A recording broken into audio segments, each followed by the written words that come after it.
ध्यान मूलम गुरु मूर्ति पूजा मूलम गुरुर्पदम मंत्र मूलम गुरुर्वाक्यम मोक्ष मूलम गुरु कृपा। मैं अपराधी जन्म का नखशिक भरा विकार, तुम दाता दुख पंजना मेरी करो समझ। नम्रता और दीनता से भेंट सतगुरु लीजिए। मैं हूँ शरणागत तुम्हारी, दास अपना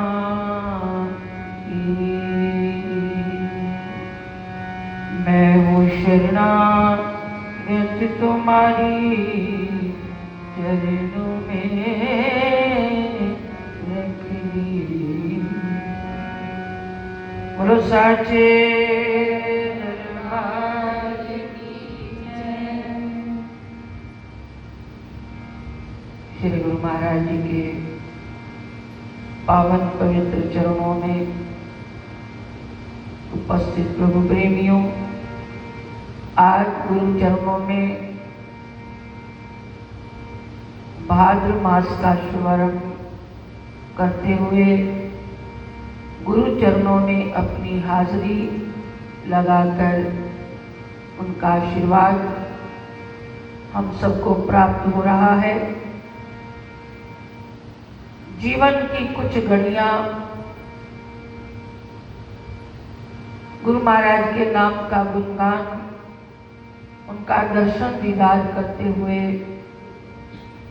अपनी वाणी, अपनी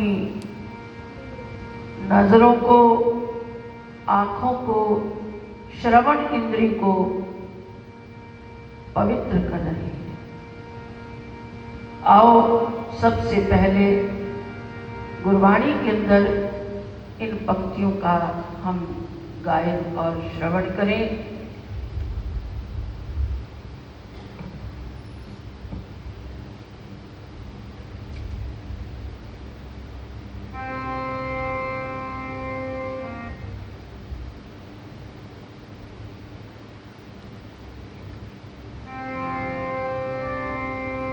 भादो भरम बुलानिया तुझे लगा हेत, लख सिगार बनाया कारज नाही के। जित दिन देह बिनसी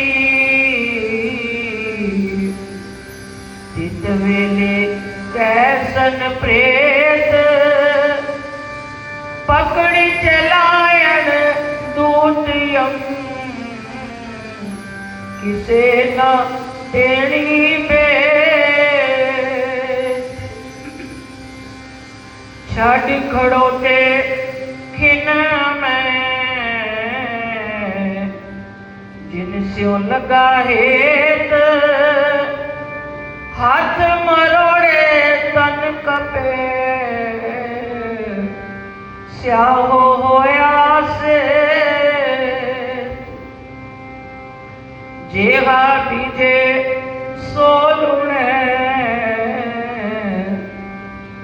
कर्मा संदड़ा खेत, नानक प्रभु शरणागति चरण बोहेत ये भागो नरक ना पाइए, गुरु रखन वाला है। भागो नरक ना पाइए, गुरु रखन वाला है।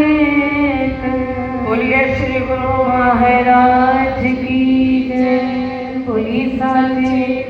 दरबार की जय। बोले श्री स्वामी देव महाराज की जय।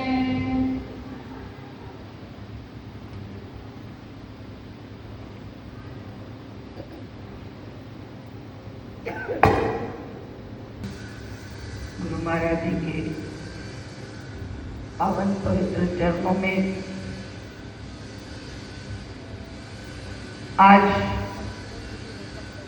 भाद्र मास का शुभारंभ हो रहा है।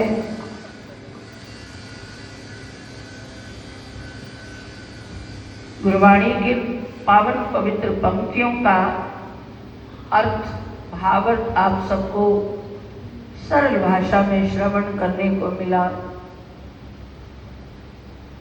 जिसमें ये कहा गया है, लिखा गया है, भादो भरम बुलानिया दूजे लखा हेत, लख सिंगार बनाया कारज नाही केत, जित दिन दे बिन सिसी तित वेले कैसन प्रेत, छड़ खड़ोते थिन में जिन से लगा है। कविता भक्तों को आने दो, अंदर आ जाइए, बैठ जाइए। गुरबाणी की इन पावन पंक्तियों का अर्थ है जीवन की वो सच्चाई जो हमें जाननी है।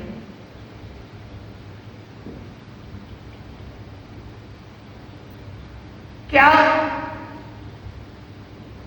इस संसार की वो सच्चाई जिसको हम देख करके भी नजरअंदाज करते हैं? क्या लिखा गया है?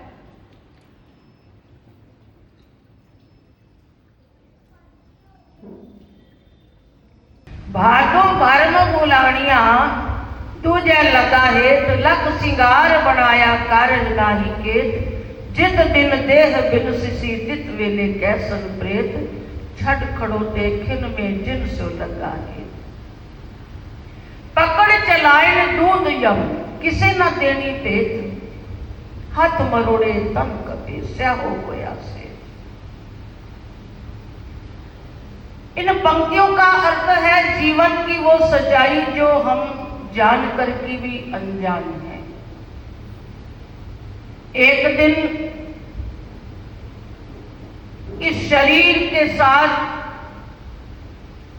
हर जीव के साथ क्या होगा उसका वर्णन है।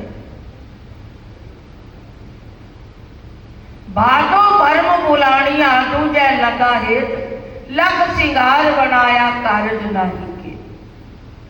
क्या इंसान जीवन के अंदर हम सबके वो एक समय आएगा जब इस शरीर से आत्मा अलग हो जाएगी और इस शरीर के साथ सूक्ष्म शरीर, आपको पता है स्थूल शरीर अग्नि की भेंट चढ़ जाएगा। एक सूक्ष्म शरीर लेकर के आत्मा उस सफर में जाएगी जिस सफर में केवल हमारा नेक कर्म हमारे साथ होगा या सिमरन साथ होगा। पकड़ चलाएन दूध यम किसे न देनी पेत, यमदूत तुम्हें लेकर जाएंगे, ये बताएंगे नहीं तुम्हें कहां लेकर जा रहे हैं। ये बात हम सब जानते हैं, लेकिन अब हमें क्या करना चाहिए? इस जीवन को एक सफल जीवन बनाने का रास्ता क्या है? गीता में भगवान श्री कृष्ण ने 3 मार्ग बताए हैं हमारे जीवन को सही दिशा देने के लिए। वो 3 रास्ते कौन कौन से हैं? ज्ञान योग, भक्ति योग, कर्म योग। ज्ञान मार्ग कहता है एक एक लाइन में उसका अर्थ समझा दूं तो आपको समझ में आ जाएगा। ज्ञान मार्ग ये कहता है कि सब कुछ छोड़ दो, सब कुछ छोड़ करके एक परमात्मा को अपना मानो, सब गैर है। इस संसार को नश्वर मानो, इस संसार को झूठा मानो, है तो झूठ, पर जीना तो इसी में पड़ेगा, रहना तो इसी में है। इसलिए सबके लिए रास्ता कठिन है। और एक है कर्म योग। कर्म योग क्या कहता है? कर्म योग कहता है कि आपका कर्म कुछ ऐसा हो जिस कर्म के द्वारा भी आपका कल्याण हो सकता है। जैसे श्री गुरु नानक देव महाराज जी ने कर्म योग का रास्ता दुनिया को सिखाने के लिए एक उदाहरण सामने रखी, समाज के सामने। वो क्या है उदाहरण? उनके जीवन के अंदर दो ऐसी घटनाएं थी।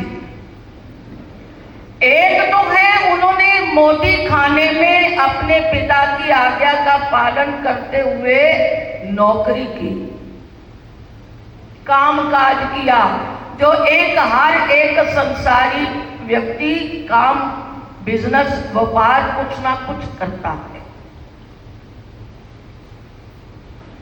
और उसके अंदर उन्होंने क्या दिखाया?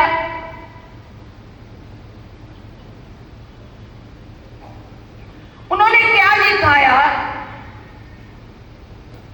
कोई भी आता था उनकी उस दुकान के अंदर, हम लोग एक भजन गाया करते हैं, मुख विच तेरा तेरा, हाथ विच तकड़ी पसेरा, निसयो नानकी दे वीर ने हड्डी पा लई। श्री गुरु नानक देव महाराज सौदा तोल तोल कर जब 1 2 3 4 5 6 7 8 9 10 11 12 13 शब्द आ जाता था, समाधि में उतर जाती थी, वाणी मूक हो जाती थी, बंद हो जाती थी, ध्यान में चले जाते थे। और सुनने में आया है कि लोगों को मुफ्त में सौदा दे देते थे। लोगों ने जाकर पिता कालू जी से शिकायत की कि आपका पुत्र क्या कमाएगा, लोगों को फ्री सौदा बांट रहा है। पिता कालू आए, इस भजन के अंदर गाया करते हैं, पिता कालू आए, पूछे हट्टी दा हिसाब, नाले सौदे दा खलेरा, कि कुछ खटिया कमाया इस गल दा नवेड़ा, बता तूने क्या किया? अगों बोले ना हजूर, पिता मारिया चपेड़ा। लोगों के कहने पर पिता ने पुत्र के गाल पर थप्पड़ लगाया। पिता श्री गुरु नानक देव महाराज अपने पिता की इस प्रताड़ना को खुशी खुशी झेल गए। अब जैसे दुकानदार अब हिसाब करने में आ जाए, तो वो समय आ गया कि उनको तोला गया, क्या कमाया क्या गवाया। उस समय आता है, पूछे हड्डी का हिसाब, नाले जोड़े माल खाता, नाले तोल तोल माल, नाले परी जावे बाटा, रत्ती उत्ते ना कोई थल्ले, ना कोई वादा, ना कोई काटा, सयो नानकी देवी ने हड्डी पाले। पिता कालू ने जब उसका हिसाब लगाया, एक बराबर सब कुछ दुनिया को दिखाया। एक बार हमारे परम आराध्य प्रातः स्मरणीय गुरुदेव श्री स्वामी जी महाराज जी खन्ना में तशरीफ लाए। सब्जी मंडी के अंदर भक्त मथुरादास जी उनकी दुकान पर महाराज जी चरण डालने के लिए गए, तो मैंने ये भजन उस समय दुकान पे बैठ कर गाया। तो महाराज जी आंखें मूंद कर उस भजन को सुनते गए। सुनने के बाद उन्होंने ये शब्द उच्चारण किए कि उन महापुरुषों ने जो ये करके दुनिया के सामने उदाहरण रखी है, आज भी उनके इस बताए हुए कर्म पर दुनिया आज भी चले तो घाटे का सौदा नहीं है। इसको कहते कर्म योग। हम दुनिया को छोड़ के भी एक तरफ भी नहीं हो सकते। कर्म भी हम इतना शुद्ध करें, कर्म भी ऐसा करें, अपने लिए नहीं समाज के लिए करें, परोपकार के लिए करें, तो फिर वो कर्म भी हमारा कल्याण कर सकता है। तीसरा है भक्ति योग। भक्ति योग कहता है तुम जो भी हो, पापी हो, पुण्यात्मा हो, गीता में भगवान कृष्ण कहते हैं अर्जुन तू जो भी है, जैसा भी है, मेरे अर्पण हो जा। तू पापी है फिर भी मेरा जिम्मा है, तो मैं पार कर दूंगा। तू पुण्यात्मा है तभी। ये भक्ति, लेकिन ये भक्ति मार्ग है तो सबके लिए बड़ा सरल, पर इसमें कई बार बहुत सारी परीक्षाओं के अंदर से गुजरना पड़ता है। उस परीक्षा में कोई फेल तो कोई पास। इसलिए अगर हम जीवन के अंदर कुछ अपना उद्धार चाहते हैं, थोड़ा सिमरन करते रहो, उठत बैठत सोवत नाम। संसार की नश्वरता को ध्यान में रखो, इतने आसक्त ना हो जाओ कि इसको छोड़ते समय पीड़ा हो। तीसरा, कर्म इतना पवित्र हो जाए कि कर्म भी हमारी पहचान बन जाए और कर्म भी समाज के अंदर हमारा नाम उज्जवल करे और हमारे जीवन का कल्याण हो। तो आज भाद्र मास का शुभारंभ करते हुए आओ एक छोटा सा भजन इसी भाव पर मैं कहना चाहूंगी। आपने उसको ध्यान से सुनना है और आनंद लेना है।